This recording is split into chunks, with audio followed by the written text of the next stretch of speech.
Hi, my name is Ong Qiao Hui from BITS. I'm going to present our software engineering project. Our system name is Passport Sector Tracking System. What is the motivation for choosing this topic? We would like to create a more user-friendly and convenient system that is both productive and time-saving for users. Users don't need to get themselves to the local passport center to update or renew their passport. For example, the problem of the pandemic COVID-19 has affected around the world, but the diplomats that is surveyed abroad to another country still need to perform their work and tasks. They may use the no-contact service, which is the online system, to deal with their passport. The next is methodology.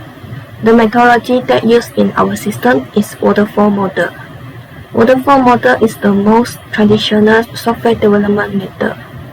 It is a linear, sequential approach to software development life cycle that is popular in software engineering and product development. Model that consists of sequential phase is analysis, requirements specification, design, implementation, testing and integration, operation and maintenance.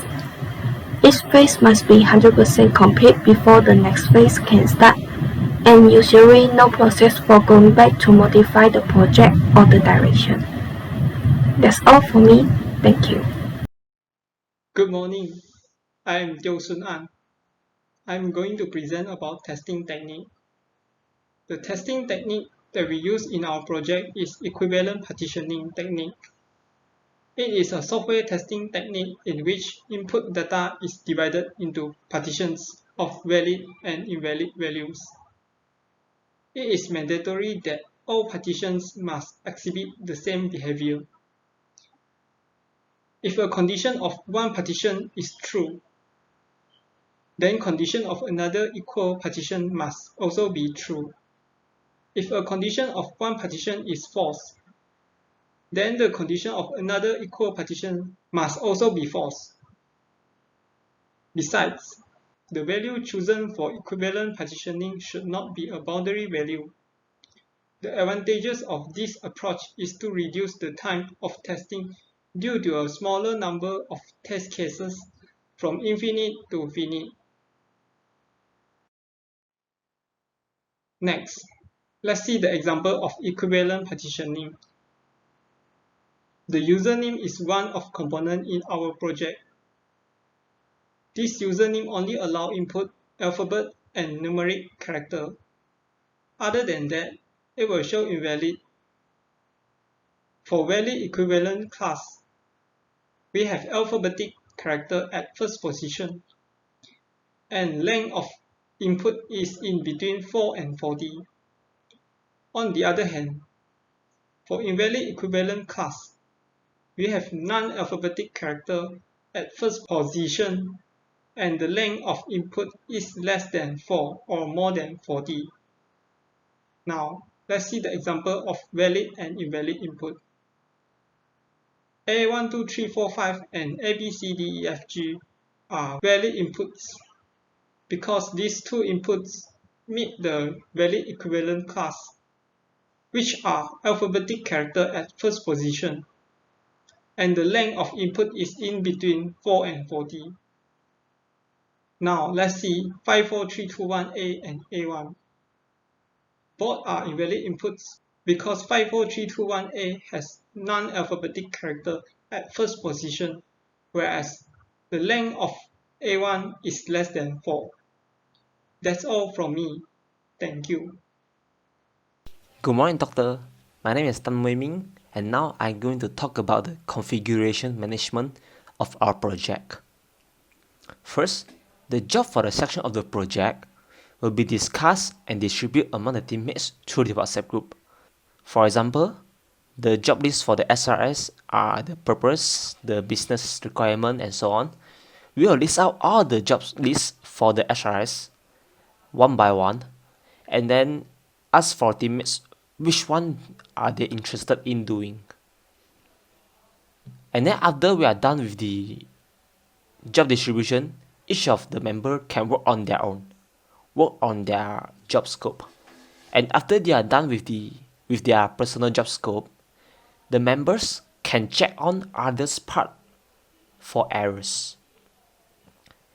If there are errors being found, suggestion can be asked in the WhatsApp group, and the suggestion can only be proceed after the suggestion is being approved by all the members.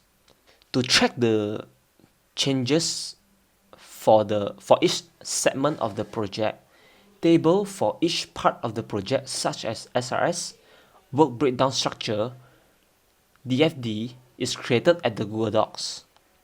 Why are we using Google Docs to create the tables?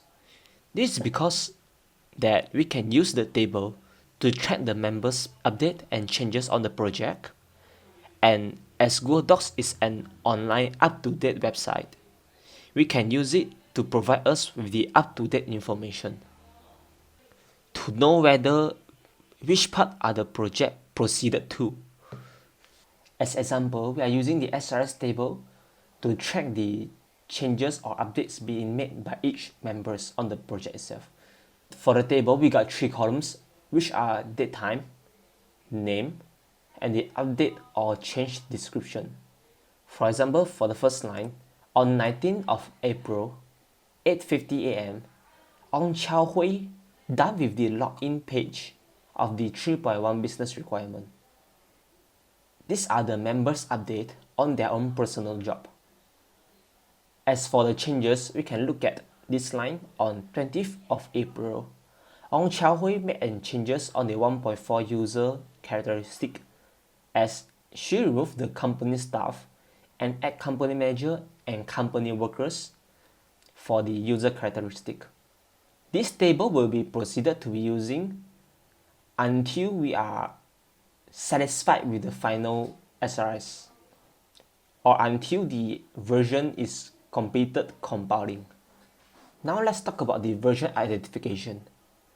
The type of component identification that we are using for our project is version numbering, as it is easy to use and easy to understand by each members.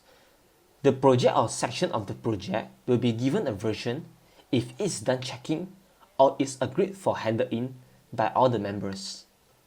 The version numbering for the section of the project, such as work breakdown structure, is 1.1, 1.2, 1.3 and so on. For Gantt chart is 2.1, 2.2, 2.3 and so on. For activity network diagram is 3.1, 3.2, 3.3 and so on. For the version numbering for the compiled project, as the project is the complete version, compiled version of all the segment, of all the section of the project. So we are just using version 1, version 2, version 3 and so on for the version of the project.